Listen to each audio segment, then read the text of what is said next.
Hello.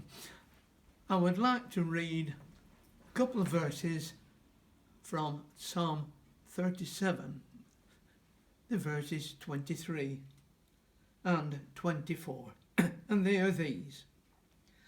The steps of a good man are ordered by the Lord, and he delighteth in his way.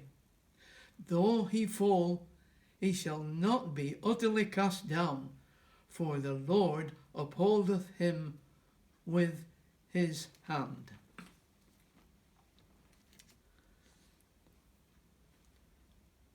Early one crisp winter's morning, as we open our bedroom curtains, we discover that a fresh fall of snow has covered the avenue where we live. It appears untouched, but as we look more closely from our vantage point, we can see footprints left by earlier travellers.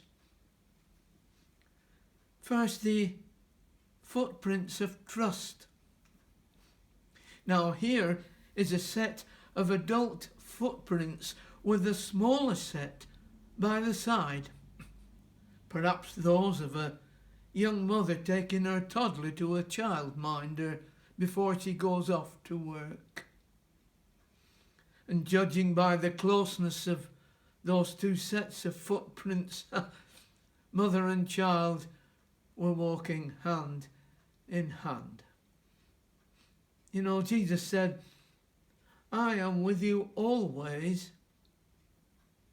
As we journey through life, we leave evidence for all to see that we are walking with Christ.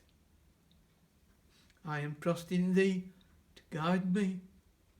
Thou alone shalt lead, every day and every hour supplying all my need, writes Francis Ridley Abigail. The footprints of trust. And then we have the footprints of fellowship. Here we see a set of footprints that are going back and forth to every house in our avenue. It's a milkman.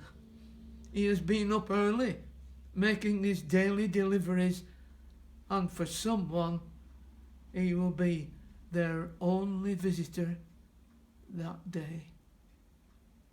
Years ago, an elderly lady, a customer of mine on my round, who lived on her own, told me that every night before retiring, she would ring up on the telephone to the operator just to have someone to say good night to. Jesus said, love one another as I have loved you. As we plan our daily schedule, will the evidence show that we found time to deliver a little of the milk of human kindness to someone who has run out?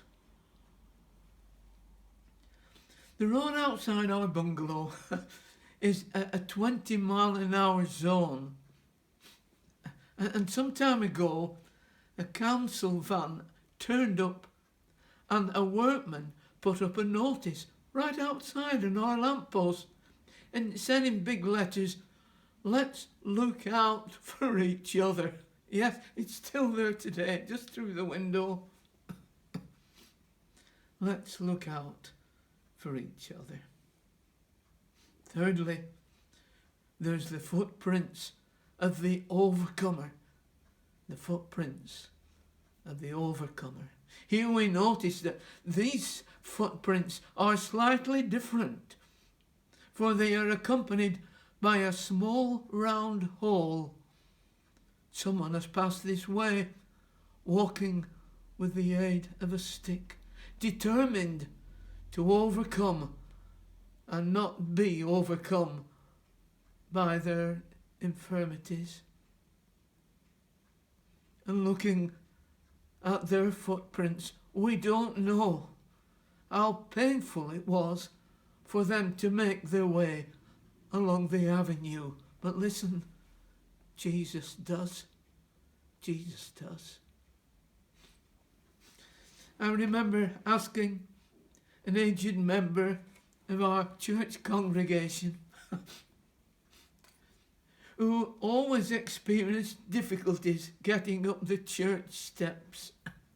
And I said to her, "How do you manage?"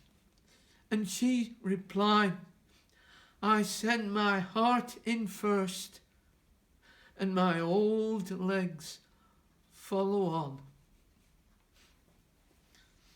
And finally, the footprints of purpose. Walking in the snow is not easy, especially when the sun has thawed it a little and then the bitter wind freezes it again, making any progress uncertain, even dangerous. And yet, these set of footprints go straight down the avenue without wavering, for they are the footprints of someone who knows where they are going and why they are going.